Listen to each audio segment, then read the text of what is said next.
లేనట్టు ఏ రకంగా చిత్రీకరించే ప్రయత్నం చేస్తూ ఉందో మీరంతా చూస్తూ ఉన్నారు ప్రతిరోజు కూడా. నాకైతే స్వతహాగా ఈ సబ్జెక్ట్ గురించి మాట్లాడడము ఇష్టం లేదు. అయినప్పటికీ కంటిన్యూస్గా వాళ్ళు ఒకే విపరీతంగా నా మీద బురదేస్తున్నారు కాబట్టి నేను ఎక్స్ప్లెనేషన్ ఇవ్వడం కోసం, వివరణ ఇవ్వడం కోసం ఈ సబ్జెక్ట్ ఈ ప్రెస్ మీట్ నేను ఏర్పాటు చేసిన. ముఖ్యంగా నేను గతంలో ఒక 4-5 పర్యాయాలు మాట్లాడినా ఈ కేసు విషయం మీద. నేను మాట్లాడిన 4-5 పర్యాయాలు కూడా చాలా స్పష్టంగా చెప్పా ఏ రకంగా ఈ కేసులో విచారణ సంస్థ, అదేవిధంగా సునీతక్క, అదేవిధంగా దస్తగిరి వీళ్ళందరూ లాలూచి పడి ఒక చీకటి ఒప్పందం చేసుకుని ఏ రకంగా ఈ కేసును మా వైపు టార్గెటెడ్ ఇన్వెస్టిగేషన్ చేశారనే విషయాన్ని గతంలో కూడా చెప్పా. మరొక్కసారి మీ అందరికీ అనేక విషయాలు చెప్పడం కోసం మరి ముఖ్యంగా అప్రూవర్ చేసిన విధానాన్ని ఒక్కసారి మీరంతా గమనించమని కోరుతా ఉన్నా. జూలై 2021లో watchman Ranganna as a eyewitness 4 పేర్లు చెప్తాడు. వాచ్మెన్ రంగన్న ఐ విట్నెస్గా 4 పేర్లు చెప్తాడు. వివేకానంద రెడ్డి గారిని ఎవరైతే కొట్టి చంపారో వాళ్ళ పేర్లు స్పష్టంగా చెప్తాడు. చెప్పిన తర్వాత సహజంగా ఏ విచారణ సంస్థ అయినా, ఏ పోలీస్ అయినా ఏం చేస్తారంటే వెంటనే వాళ్ళను అరెస్ట్ చేస్తారు. అరెస్ట్ చేసి కోర్టులో పర్మిషన్ తీసుకొని ఒక 2 వారాలు కస్టడీకి కావాలా, 10 రోజులు కస్టడీకి కావాలా అని చెప్పి కోర్టులో మరి కస్టడీ పర్మిషన్ తీసుకొని వాళ్ళని కస్టడీలోకి తీసుకొని విచారణ చేసి వాళ్ళ దగ్గర నుంచి ఫర్దర్ డీటెయిల్స్, ఫర్దర్ ఆ కేసుకు సంబంధించిన సమాచారం వాళ్ళ దగ్గర నుంచి రాబడతారు. ఇది రెగ్యులర్గా జరిగే పద్ధతి. కానీ ఇక్కడ దానికి భిన్నంగా జూలై 25లో రంగన్న స్టేట్మెంట్ ఇస్తే నెల రోజుల పాటు ఏ ఒక్కరిని అరెస్ట్ చేయరు. ఆగస్టు 25వ తారీఖున అంటే నెల రోజుల తర్వాత దస్తగిరి దగ్గర పోలీసులు, సిబిఐ వాళ్ళు స్టేట్మెంట్ తీసుకుంటారు. స్టేట్మెంట్ తీసుకున్నప్పుడు తాను స్పష్టంగా చెప్తాడు తానే ఈ హత్య చేశానని, తానే నరికానని స్పష్టంగా సిబిఐ ముందు వాంగ్మూలం ఇస్తాడు. అయినా సిబిఐ అరెస్ట్ చేయదు. ఇంటికి పో బాబు అని ఇంటికి పంపిస్తుంది. మళ్ళా 2 రోజుల తర్వాత పిలుస్తారు. అంటే అక్టోబర్ వరకు అతను అరెస్టే చేయరు. అక్టోబర్ 2021 వరకు అరెస్టే చేయరు. అక్టోబర్లో అతను కోర్టులో యాంటిసిపేటరీ బెయిల్కి వేస్తాడు. కడప కోర్టులో యాంటిసిపేటరీ బెయిల్కు సిబిఐ నో అబ్జెక్షన్ ఇచ్చేస్తుంది. మాకు ఎటువంటి అభ్యంతరం లేదు అతనికి బెయిల్ ఇస్తే అని చెప్పి కోర్టులో కౌంటర్ వేస్తుంది. మరోపక్క అందరి బెయిల్లో అడ్డుకునే మా సునీతక్క అతని బెయిల్ని ఏమాత్రం అడ్డుకోదు. అతన్ని అప్రూవర్ చేసిన విధానం పైన, ఈ తతంగం పైన ఏమాత్రం అభ్యంతరం చెప్పదు. అతనికి యాంటిసిపేటరీ బెయిల్ రావడమే కాదు, అతని తర్వాత అప్రూవర్గా కూడా కావాలని చెప్పి సిబిఐ వాళ్ళు కోర్టులో పిటిషన్ వేసి విచారణ సంస్థ అడిగింది కాబట్టి, సహజంగానే కోర్టు ఒప్పుకుంటుంది కాబట్టి అతన్ని అప్రూవర్గా కూడా తీసుకునే కార్యక్రమం చేశారు.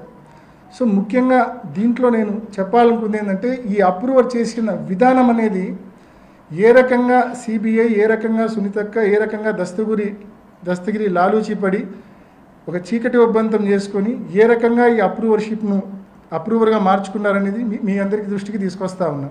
ముఖ్యంగా అప్రూవర్ గురించి మనం మాట్లాడాల్సి వస్తే కన్నా సహజంగా ఏ కేసులో అయినా అప్రూవర్ అంటే ఏంటంటే 306(4)A ఒక వ్యక్తి ముఖ్యంగా ఈ హత్య కేసులో అనుకోండి అరెస్ట్ అయ్యి జైల్లో ఉంటే, జైల్లో ఉన్న వ్యక్తిని అప్రూవర్గా మనం తీసుకోవాలంటే అతను అప్రూవర్గా విచారణ సంస్థ తీసుకుంటే అతనికి ట్రయల్ అయిపోయే వరకు, ట్రయల్ అయిపోవడానికి 5 ఏళ్ళు కావచ్చు, 6 ఏళ్ళు కావచ్చు, 7 ఏళ్ళు కావచ్చు, ట్రయల్ అయిపోయే వరకు అతనికి బెయిల్ వచ్చే సమస్య లేదు, బయటకు వచ్చే సమస్య లేదు.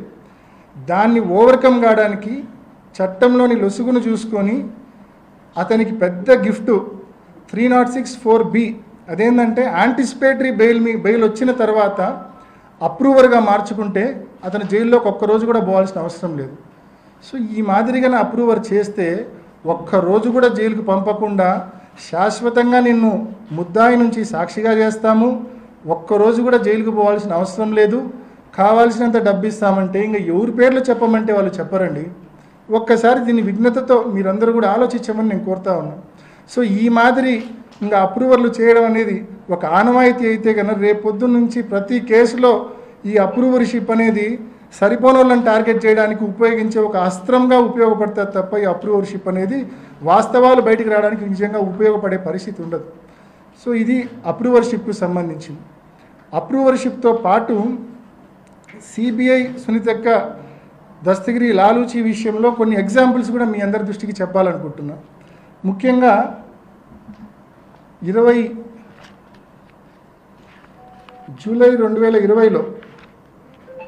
2020లో సిబిఐ ముందు సునీతక్క హాజరైనప్పుడు వాంగ్మూలం ఇచ్చినప్పుడు జూలై 2020 వాంగ్మూలం ఇచ్చినప్పుడు ఏం చెప్తుందంటే లెటర్ గురించి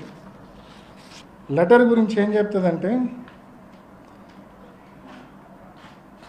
at this time my husband showed me a photo in his mobile.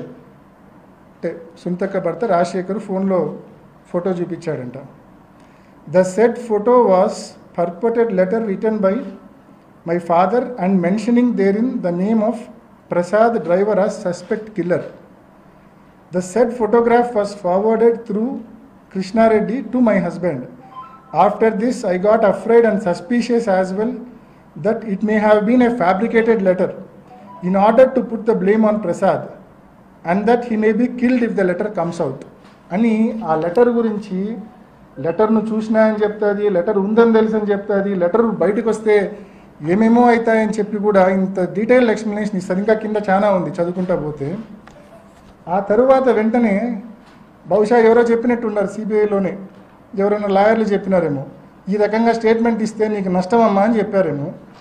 ఇమ్మీడియట్గా నెల రోజులు తిరగకముందే, ఇది జూలై 2020, 28 జూలై 2020, ఇది 27 ఆగస్ట్ 2020, కరెక్ట్గా నెల రోజుల వ్యవధిలో ఏమంటుంది, ఆ లెటర్ ఉన్న విషయమే నాకు తెలియదు, అంతా తూచ్.